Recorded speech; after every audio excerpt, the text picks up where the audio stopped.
இயேசுவின் பிறப்பு ஏன் நாடகத்தில் இதற்கு முன் எளிமையான நாசரேத்தில் வளர்ந்த யோசேப்பு மற்றும் மரியாள் இருவரும் திருமணத்திற்காக நிச்சயிக்கப்பட்டனர். ஆனால் நீண்ட காலமாக எதிர்பார்க்கப்பட்ட அந்த நாள் வருவதற்கு முன்பு தேவதூதன் கேப்ரியல் மரியாளிடம் அவள் கடவுளின் மகனுக்கு தாயாக போவதை அறிவித்தார். முதலில் யோசேப்பு மரியாளை விட்டு விலக விரும்பினார். ஆனால் அவர் கனவில் ஒரு தேவதூதனின் வருகைக்கு பிறகு அவருக்கு நிச்சயிக்கப்பட்டவருக்கு விசுவாசமாக இருக்க முடிவு செய்தார். இப்போது ரோமானிய வரி விதிப்புக்கு பதிவு செய்ய வந்த ஆணையினால் கணவன் மற்றும் மனைவி யோசேப்பின் சொந்த ஊரான பெத்லகேமுக்கு புறப்பட்டனர். இப்பொழுது இயேசுவின் பிறப்பு ஏன் இரண்டாம் பாகம்.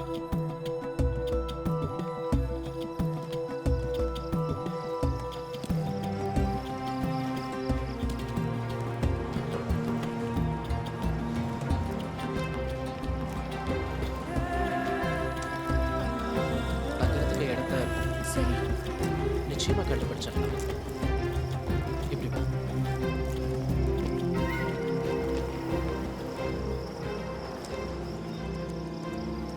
அவர்களின் பயணத்தின் ஒவ்வொரு அடியிலும் மரியாளும் யோசேப்பும் தாங்கள் இருந்த ஒரே வீட்டிலிருந்து வெகு தூரம் சென்றார்கள். வளைந்து செல்லும் சாலையின் ஒவ்வொரு திருப்பத்திலும் அவர்களுக்கு நன்கு தெரிந்த நாசரேத்தின் வசதியிலிருந்தும் எல்லாவற்றிலிருந்தும் பிரிந்தனர். மரியாளும் யோசேப்பும் பெத்லகேமுக்கு 90 மைல்கள் பயணம் செய்வார்கள். பெரும்பாலும் கடுமையான மற்றும் ஆபத்தான உலகை வழியில் எதிர்கொண்டனர். போய் தண்ணி கொண்டு வா.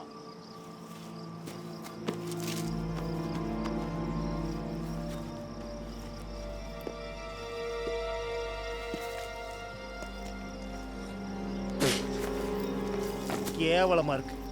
உங்க எல்லார மாதிரியே. வா போலாம்.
இயேசுவின் பிறப்பை பெத்லகேம் தலைமை தாங்கும்.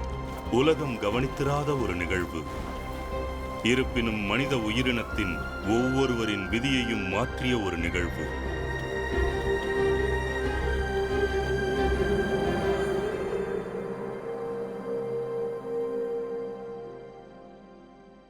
பெத்லகேமை கவனிக்கும் போது பார்த்து சலித்ததாயிருந்தது. வருடங்கள் சென்றபோது குருமார்கள் நினைவு கூர்ந்தனர் மற்றும் அறிஞர்கள் கிராமத்தின் மீது ஓர் கண் வைத்தனர். மற்ற அனைவரும் கண்டுகொள்ளாமல் அதை கடந்து சென்றனர். ஒரு அற்புதமான நாளில் ஒரு விவசாயியும் அவனது நிச்சயிக்கப்பட்ட மனைவியும் ஒரு வெறித்தனமான நகரத்திற்குள் சோர்வுடன் உலாவும் போது உலகம் என்றென்றும் மாறப்போகிறது என்று ஒருவர் எதிர்பார்த்திருக்கலாம்.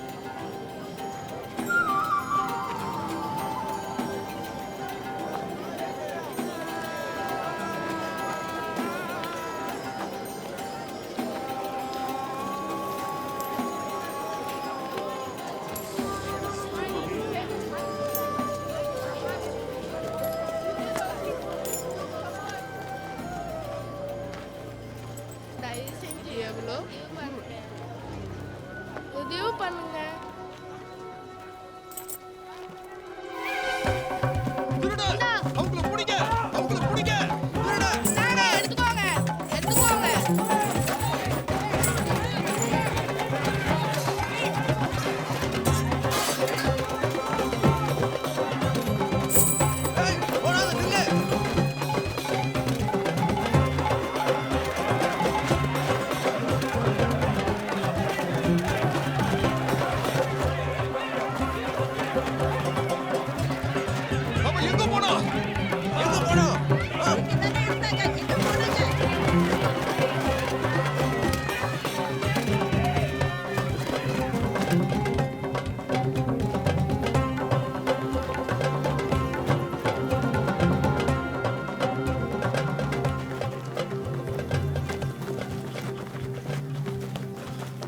அவங்க அங்க இருக்காங்களா? இல்ல, இங்க யாரும் இல்ல.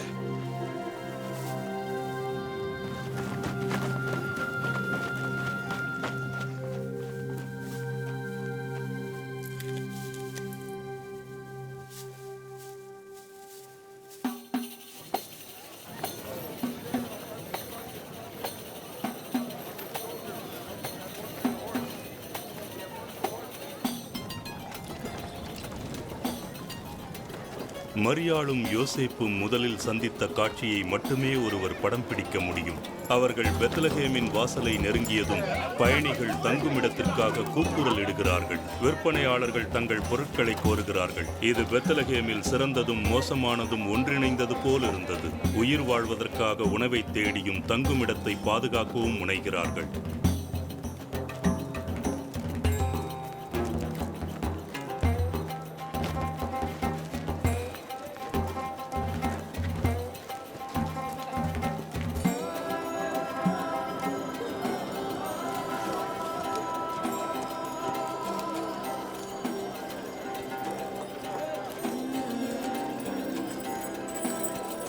இல்ல இல்ல வேண்டாம் வேண்டாம், எனக்கு எதுவும் வேண்டாம்.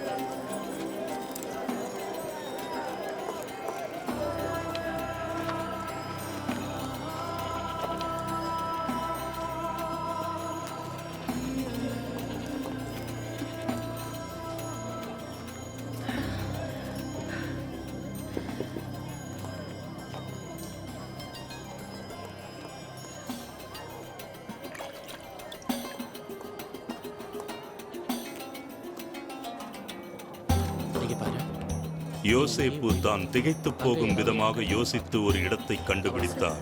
மரியாள் எந்த நேரத்திலும் தேவகுமாரனை பிரசவிக்க கூடும். அவசர நிலையில் ஓர் தங்குமிடத்தை தேடினார்கள்.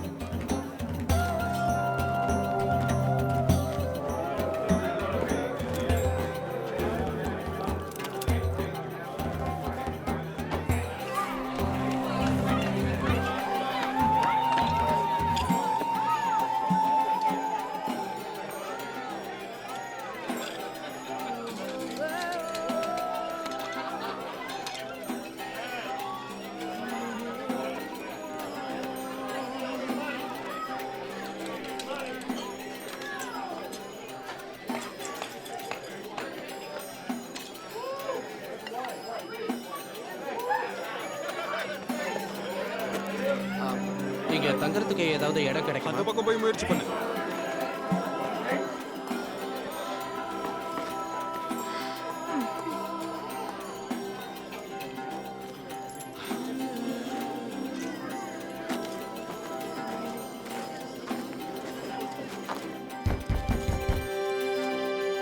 தயவு செஞ்சு தரங்க. கிளம்புங்க, தயவு- கிளம்புங்க. இங்க யாருக்குமே இடம் இல்ல. வெளிய ஒரு போங்க. சின்ன இடமாவது கொடுங்க. இங்க தயவு எந்த செஞ்சு. இடமும் காலியா இல்ல. மரியாதையா சொல்றேன், இங்க இருந்து எல்லாரும் கிளம்புங்க, அவ்வளவுதான்.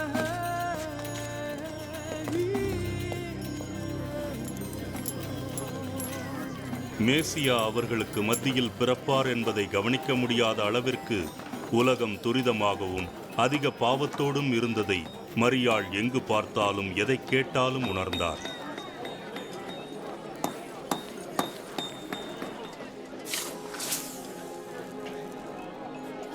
மரியாள் தன் மகன் தேவகுமாரன் என்று அழைக்கப்படுவார் என்பதை அறிந்திருந்தார்.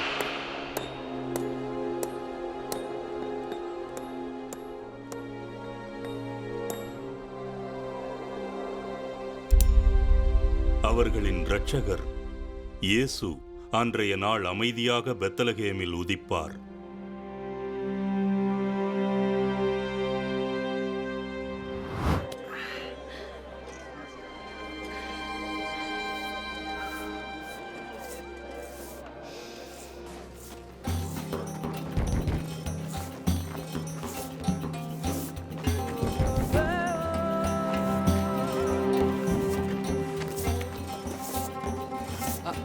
ஐயா, உங்ககிட்ட தங்க ஏதாவது இடம் இருக்கா? ஒரு சின்ன அறை இருந்தா போதும். ஒரே ஒரு இடம் தான், தயவு செஞ்சு.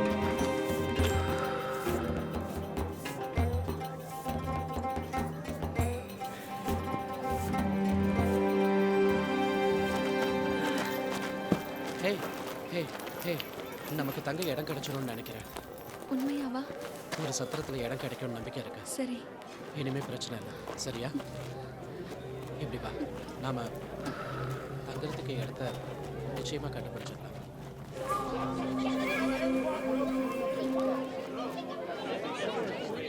மக்களே, வீட்டுக்கு போங்க. தயவு செஞ்சு வீட்டுக்கு போங்க. என்னால உங்களுக்கு எதுவும் செய்ய முடியாது. எனக்கு வேணாம், தள்ளி போ. தள்ளுங்க, தள்ளுங்க, வழி விடுங்க, வழி விடுங்க. போங்க, போங்க, மரியாதையா போங்க. ஏய், போ போ போ, மரியாதையா போ. சீட்டு போ, போ. தொந்தரவுக்கு மன்னிச்சிருங்க. நானும் என் மனைவியும் நாள் முழுக்க பயணம் பண்ணிட்டு வந்திருக்கோம். நாங்க 2 பேரும் நாசரேத்ல இருந்து வந்திருக்கோம். அவ கர்ப்பமா இருக்கா. அவ எப்ப வேணாலும் பிரசவிக்கலாம். ஏதாவது தங்க இடம் இருக்கா? நான் ஒரு தச்சன், என்னால பணம் கொடுக்க முடியும். உதவி பண்ணுங்க.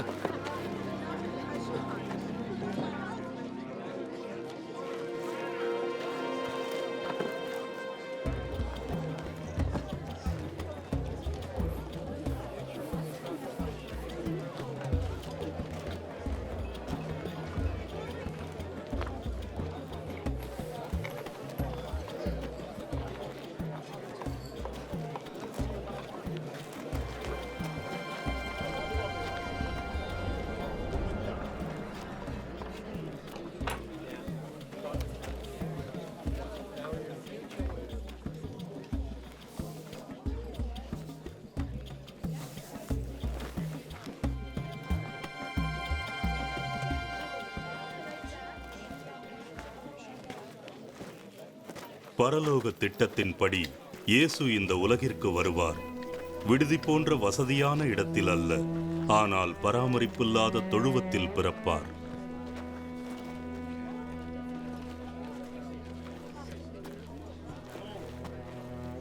இந்த நிகழ்வு ஒரு தற்காலிக தூண்டுதல் அல்ல, மனித வரலாற்றில் அது தீர்க்கமான தருணம். இடமும் அவர் பிறந்த நிலையும் தேவனால் முன்ஒழுங்கு செய்யப்பட்டவை.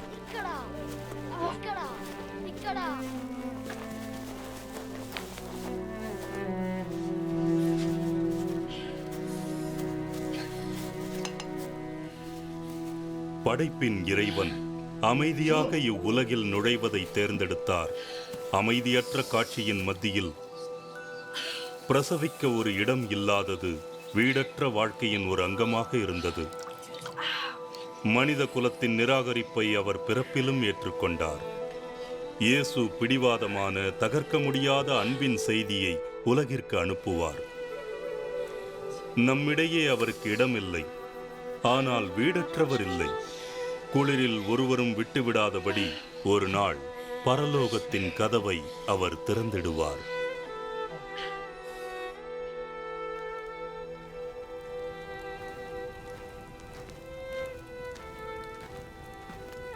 யோசேப்பும் மரியாளும் பெத்லகேமில் இருந்தபோது மரியாளின் குழந்தை பேற்று காலம் நெருங்கியது.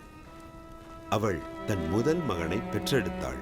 விடுதிகளில் அறைகள் எதுவும் கிடைக்கவில்லை. எனவே மரியாள் குழந்தையை துணிகளால் சுற்றி தொழுவத்தின் ஓரிடத்தில் வைத்தாள்.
இதோ ஒரு கன்னிகை கர்ப்பவதியாகி ஒரு குமாரனை பெறுவாள், அவருக்கு இம்மானுவேல் என்று பெயரிடுவார்கள் என்று சொன்னான். இம்மானுவேல் என்பதற்கு தேவன் நம்மோடு இருக்கிறார் என்று அர்த்தமாம். இம்மானுவேல். யோசேப்பு மற்றும் மரியாள் முதல் முறையாக கிறிஸ்து குழந்தையை பார்த்த தருணத்தை கற்பனை செய்து பாருங்கள். என்ன ஒரு ஆழமான தருணம்! எல்லையற்றது வரையறுக்கப்பட்டவர்களிடையே வசிக்க வந்துள்ளது. பூரணமான குறையுள்ளவர்கள் நடுவிலும் வரையறுக்கப்பட முடியாத ஒருவரை இந்த உலகிற்கு அருளப்பட்டது. காரணம், அது அவருடைய சொந்த படைப்பு. இந்த குழந்தை மற்றவரைப் போல் இல்லை என்பது அவர்களுக்கு தெரியும். தேவ தூதர்கள் அவரை அறிவித்தனர் மற்றும் தீர்க்க தரிசனங்கள் அவரை முன்னறிவித்தன. வேறு எந்த குழந்தையும் இந்த முறையில் கருத்தரிக்கப்படவில்லை. ஒரு கன்னி பிறப்பு, ஓர் அதிசயம்.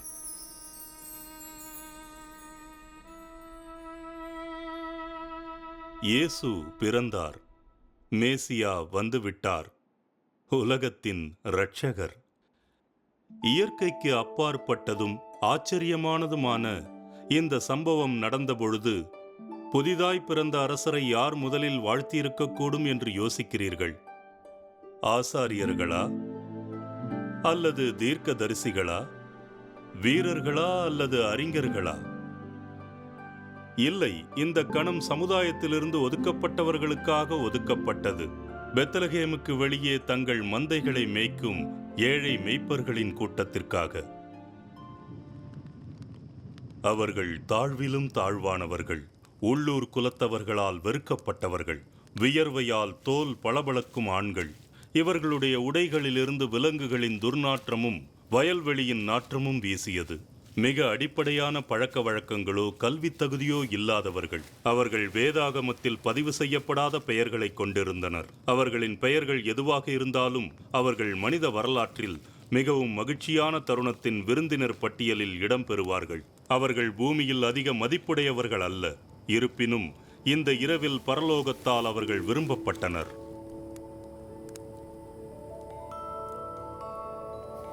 அந்த எளியவர்களுக்கு அந்த மாலையில் நடந்த அற்புதத்தை கற்பனை செய்து பாருங்கள். அவர்களுக்கு மேகம் இருண்டு போனது. அவர்களின் மனநிலை ஒருவேளை இருண்டதாக இருக்கலாம். அடுத்த கணம் அவர்களின் வாழ்க்கை நிரந்தரமாக மாறிவிடும். அவர்களால் விரைவில் மறக்க முடியாத ஒரு வருகை. அவர்கள் வாழ்க்கையில் எண்ணி பார்க்க முடியாத ஒன்று. யாருன்னு தெரியல.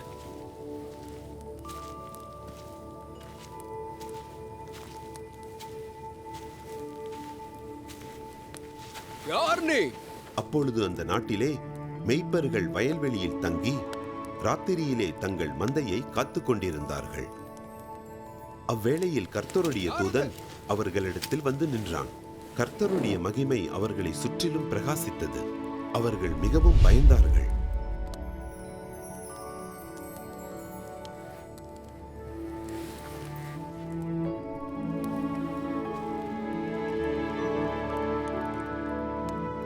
தேவதூதன் அவர்களை நோக்கி, பயப்படாதிருங்கள், இதோ எல்லா ஜனத்துக்கும் மிகுந்த சந்தோஷத்தை உண்டாக்கும் நற்செய்தியை உங்களுக்கு அறிவிக்கிறேன்.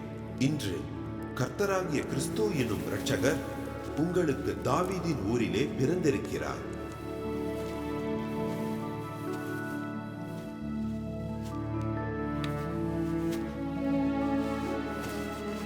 பிள்ளையை துணிகளில் சுற்றி முன்னணியிலே கிடத்தியிருக்க காண்பீர்கள்.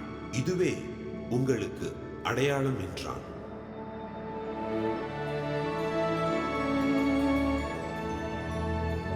அந்த க்ஷணமே பரமசேனையின் திரள் அந்த தூதனுடனே தோன்றி, உன்னதத்தில் இருக்கிற தேவனுக்கு மகிமையும் பூமியிலே சமாதானமும் மனுஷர் மேல் பிரியமும் உண்டாவதாக என்று சொல்லி தேவனை துதித்தார்கள்.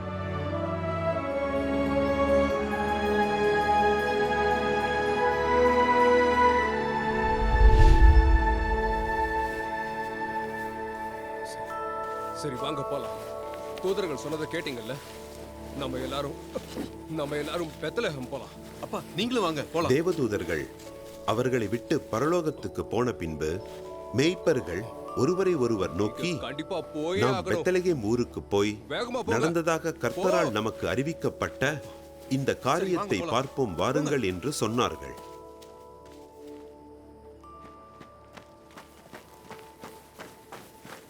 இந்த எளிய மனிதர்கள் தேவ தூதர்கள் கொடுத்த அறிவுரைகளை பின்பற்றினார்கள்.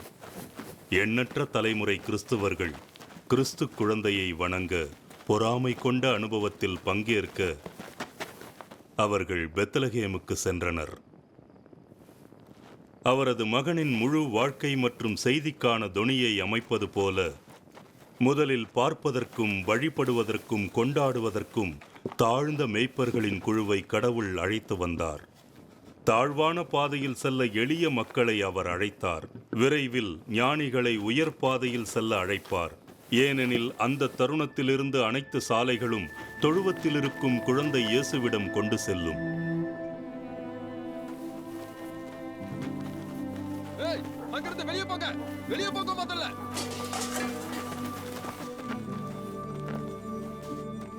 ஏய், 3 பேரும் விற்பனை கெடுக்காதீங்க, வெளியே போங்க, போங்க போங்க. முதல்ல இடத்தை காலி பண்ணுங்க, போங்க சொல்றல, போங்க. வெளியே போங்க, வெளியே போங்க, வெளியில போங்க. என்ன பண்றேன்னு பாரு. இந்த பக்கம் இன்னொரு தடவை வந்தீங்க அவ்வளவுதான் சொல்லிட்டேன். வெளியில போங்க.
தம்பி, என்ன பார்க்குற?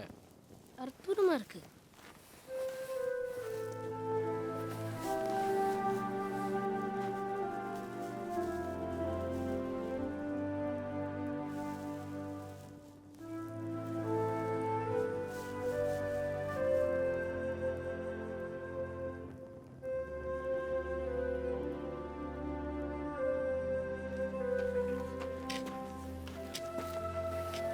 மேய்ப்பர்கள் தொழுவத்தை விட்டு சென்றபோது அவர்களுக்கு நடந்த விஷயங்களை வழியிலே அனைவரிடமும் பகிர்ந்து கொண்டார்கள் என்று வேதம் கூறுகிறது. அவர்களின் வாழ்க்கை ஒருபோதும் முன்பைப் போல் இராது. வானம் ஒருபோதும் இருண்டதாக தெரிவதில்லை. இரவிலே அவர்கள் தங்கள் ஆடுகளை பாதுகாப்பது போல மிகப்பெரிய ஒருவர் அவர்களை கண்காணித்துக் கொண்டிருந்தார்.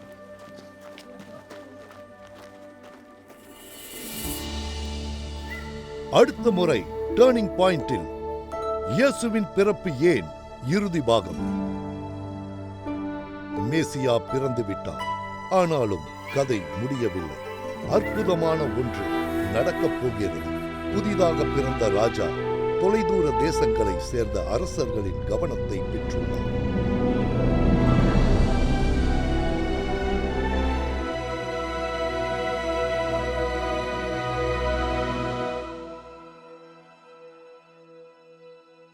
Terima kasih telah menonton. Selagi merenungkan perkataan Dr. Jeremia tentang kelahiran Kristus dan Natal pertama, jika Anda ingin mengetahui tentang Yesus Kristus dan harapan yang Anda miliki padanya, Dr. Jeremia ingin berbagi dengan Anda sebuah buklet berjudul Titik Balik Terbesar Anda yang akan membantu Anda memulai hubungan dengan Kristus. Buklet ini gratis jika Anda menghubungi Titik Balik hari ini.